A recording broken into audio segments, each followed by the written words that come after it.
सबसे पहले बात पश्चिम बंगाल और मुर्शिदाबाद की। मुर्शिदाबाद समेत कई क्षेत्रों में वीएचपी का प्रदर्शन हो रहा है। वजह क्या, वो हम आपको बताते हैं। देखिए, हिंदुओं पर हिंसा लगातार मुर्शिदाबाद में जारी है और हिंदुओं पर हिंसा के खिलाफ विश्व हिंदू परिषद का यह प्रदर्शन है। मुर्शिदाबाद हिंसा में 150 उपद्रवी गिरफ्तार हुए हैं। हिंसाग्रस्त क्षेत्रों में सीएपीएफ की तैनाती की गई है।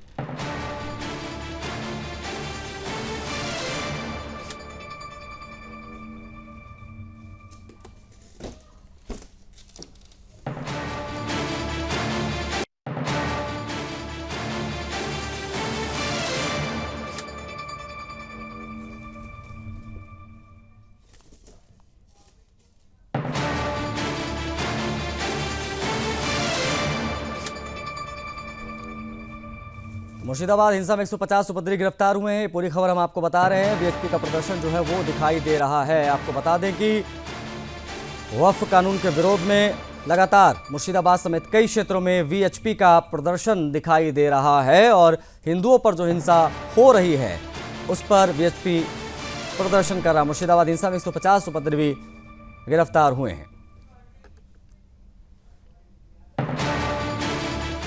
वक्फ कानून के विरोध में पश्चिम बंगाल के मुर्शिदाबाद के धुलियान में हिंसक झड़पों में पिता पुत्र समेत 3 लोगों की मौत हो गई।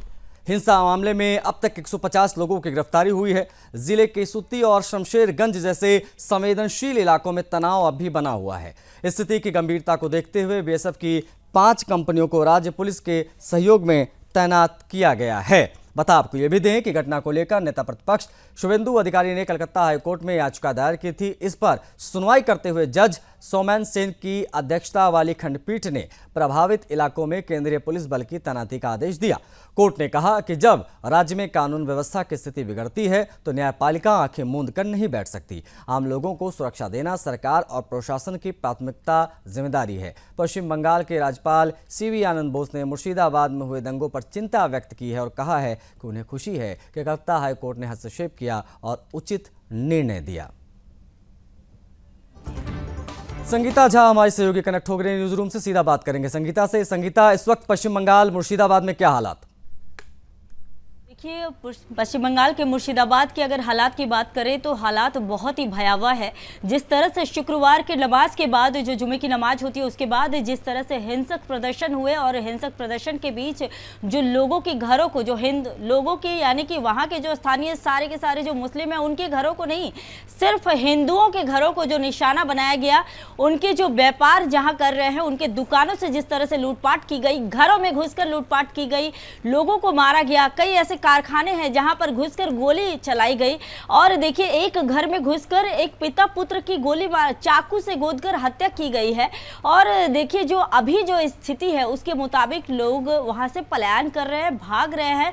लेकिन इस स्थिति में देखिए जो वहां की पुलिस जो है वो पहुंची हुई है, डीजीपी पहुंचे हुए हैं। लॉ एंड ऑर्डर का पूरी तरह से जो है संतुलन बनाए रखने की कोशिश की जा रही है, लेकिन जो परिस्थिति है वो कुछ और ही है।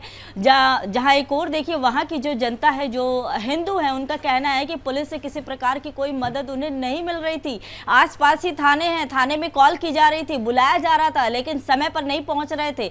जब चीजें पूरी तरह से जब लूटपाट हो जाती है, पूरे घरों में तोड़फोड़ हो जाती है, उसके बाद जाकर पुलिस मौके पर पहुंच रही है। तो देखिए स्थिति को बयां कर पाना हमारे लिए न्यूज़ रूम से या फिर स्क्रीन पर बैठकर बहुत ही मतलब देखिए स्थिति बहुत ही खराब है। इसको बयां कर पाना हमारे लिए बहुत ही मुश्किल है, क्योंकि जो वहां पर जो हिंदू है वो जिस तरह से पीड़ित हो रहे, जो जिस तरह से उन पर अत्याचार हो रहा है। मुझे ये बताइए संगीता कि ये जो कुछ भी हो रहा है वो प्रॉपर योजनाबद्ध है या अचानक से भड़की हिंसा है इन क्षेत्रों में? देखिए अचानक से तो कुछ नहीं हो सकता आशीष, क्योंकि देखिए ये योजनाबद्ध ना हो तो इस तरह की घटनाओं को अंजाम देना ये कोई मतलब आसान बात नहीं हो जाता है। क्योंकि जिस तरह से घटनाओं को अंजाम दिया गया वक्फ बिल की आड़ में, तो इसे हम यही कह सकते हैं कि कोई ऐसा संगठन वहाँ पर मौजूद है जो इस संगठन को, जो कि वही संगठन है जो कि ऐसे लोगों को भड़का रहे हैं, भड़का कर ऐसी चीज़ें कर रहे हैं। और देखिए इसी को लेकर आज जो है धर्म योद्धा हमारे सुरेश चौहान के जो हैं वो आज 8 बजे बिंदास बोल में कई बड़े खुलासे करेंगे। पश्चिम बंगाल के मुर्शिदाबाद के मामले को लेकर ही बहुत बड़ी जो खुलासा जो है वो हम करने वाले हैं कि ऐसी कौन सी संगठन है जो इससे मिली हुई है और जो मिलकर इस तरह की घटनाएं कर रही है। और ये जो योजना जो है ये दिखाई दे रही है संगीता, जिस प्रकार की हिंसा दिखाई दे रही है इसके बारे में आप पूरी जानकारी साझा कर रही हैं। इस पे इस वक्त प्रशासन की, सरकार की क्या भूमिका? एक चीज ये, क्योंकि ये आरोप लगाए जा रहे हैं कि बाकायदा सरकार संरक्षण दे रही है ऐसे जिहादियों को, ऐसे उपद्रवी तत्वों को, और इनका मन बढ़ता है और हिंदू क्षेत्रों में जाकर लगातार हत्या जैसी वारदातों को अंजाम दे रहे हैं, आगजनी कर रहे हैं।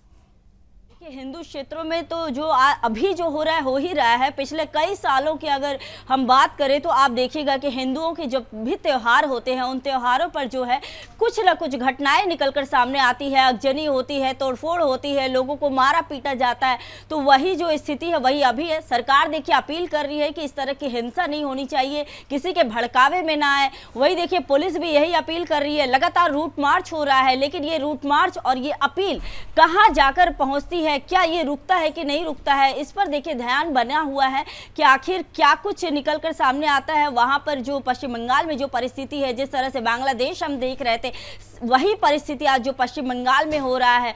तो इस पश्चिम बंगाल की जो परिस्थिति है क्या ये रुकती है या फिर ये और ज़्यादा उग्र रूप लेती है? जैसा कि जो बार बार देखिए जहां पर पश्चिम बंगाल में जो विपक्षी पार्टी है बीजेपी, वो लगातार आरोप लगाती आई थी और लगातार देखिए आज भी जो सुकांत मजूमदार है या फिर शुभेंदु अधिकारी ने पहले ही पत्र लिखकर केंद्रीय बलों की तैनाती की बात कही थी।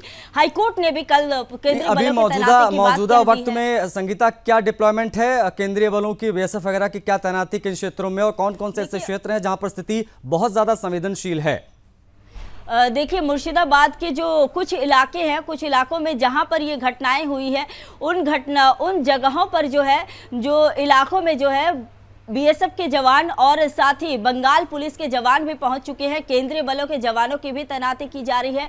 तो ये जो लोगों की जो जिस तरह से पुलिस बल की तैनाती हो रही है उसके बाद देखिए स्थिति को सामान्य करने की बहुत ही कोशिश की जा रही है ताकि स्थिति सामान्य हो और जो है आगे जो है किसी प्रकार की घटना ना हो, किसी प्रकार की कोई आहत ना हो, किसी हिंदुओं के साथ कोई बड़ी घटना ना हो जाए और ज़्यादा, क्योंकि देखिए वहाँ पर जो है कई लोग मारे जा चुके, कई हिंदू मारे जा चुके हैं। जो अपडेट है, एक सरकारी अपडेट के अनुसार एक घर के 2 लोग पिता पुत्र की मौत हुई है। कुछ एक जो नाबालिग है, नाबालिग की जो काम करने के लिए जा रहे थे उसी दौरान गोली लगने से उसकी भी मौत हो चुकी है। तो 2 और लोगों की मौत की सूचना आ रही है। तो ऐसे जो जितनी भी लोगों की मौत हुई है ऐसी चीज़ों को रोका जाए और जो हिंसा है वो रोकी जाए। जिस तरह से दुकानों में जो लूटपाट हो रही है इन लूटपाट को रोका जाए, इसके लिए देखिए पुलिस लगातार रूट मार्च कर रही है और जगह जगह जो है पुलिस की तैनाती बनी हुई है। आशीष, क्या कार्रवाई अब तक धरातल पर दिखाई दी है प्रशासन के द्वारा?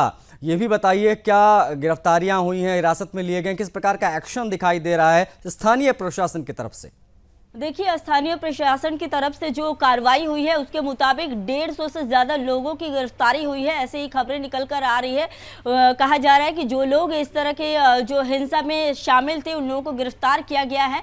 150 से ज़्यादा गिरफ्तारी हुई है और जो है और भी गिरफ्तारी के लिए छानबीन की जा रही है। देखा जा रहा है, सीसीटीवी फुटेज खंगाले जा रहे हैं। सीसीटीवी फुटेज में देखा भी गया था कि किस तरह से घर में घुसकर जो बाइक में तोड़फोड़ हुई है, घरों में तोड़फोड़ हुई है, घरों से जो सामान निकाले गए हैं। तो इसी तरह सीसीटीवी फुटेज खंगाले जा रहे हैं और भी लोगों को चिन्हित करने की कोशिश की जा रही है। डीजीपी राजीव कुमार ने कहा है कि कोई भी बचेगा नहीं, ये अच्छाई और बुराई की लड़ाई है, इसमें किसी भी प्रकार का कोई मतलब दूसरा एंगल ना निकले, किसी प्रकार की कोई और चीजें ना निकले। इसलिए उन्होंने कहा ये अच्छाई बुराई की लड़ाई है, जो बुराई जो चल रही है उसे हम समाप्त करेंगे।